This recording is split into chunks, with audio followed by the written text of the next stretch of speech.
بسم اللہ الرحمن الرحیم۔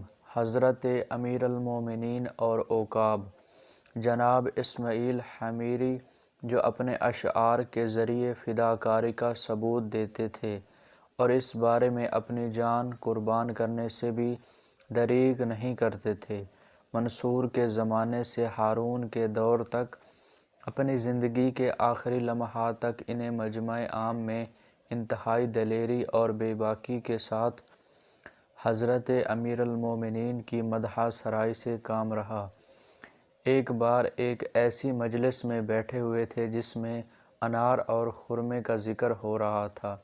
یہ اٹھے، کھڑے ہوئے لوگوں نے پوچھا کہاں جا رہے ہو؟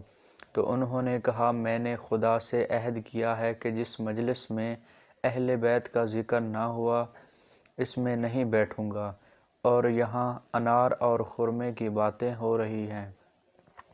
پھر دو تین شعر پڑھے اور چلے گئے۔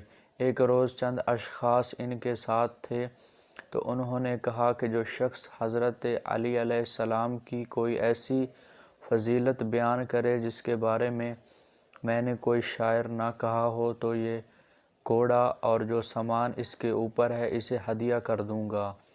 ہر طرف سے ہر شخص ایک فضیلت بیان کرتا تھا اور سید اس کے جواب میں کہتے تھے میں نے اس بارے میں شعر کہا ہے یا قصیدہ نظم کیا ہے، یہاں تک کہ ایک شخص نے کہا کہ مروی ہے کہ ایک روز ہمارے مولا امیر المومنین علیہ السلام نے نماز پڑھنے کے لیے اپنی کفش اتاری۔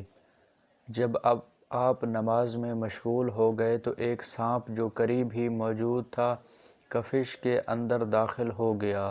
جب آپ نماز سے فارغ ہوئے اور وہ کفش پہننا چاہتے تھے تو دقیقاً ایک عقاب نیچے آیا اور کفش اپنے منقار میں دبا کر لے گیا۔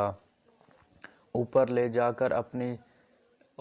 جا کر اسے جھٹکا دیا اور جب وہ سانپ اس میں سے گر گیا تو دوبارہ کفش کو لے کر مولا کے سامنے رکھ دی۔ سید نے فرمایا آفرین، میں نے اب تک اس بارے میں کوئی قصیدہ نہیں کہا تھا۔ فوراً گھوڑے سے اتر پڑے اور اسے ہدیہ کر دیا۔ پھر اس سلسلے میں 15 شعر پڑھے۔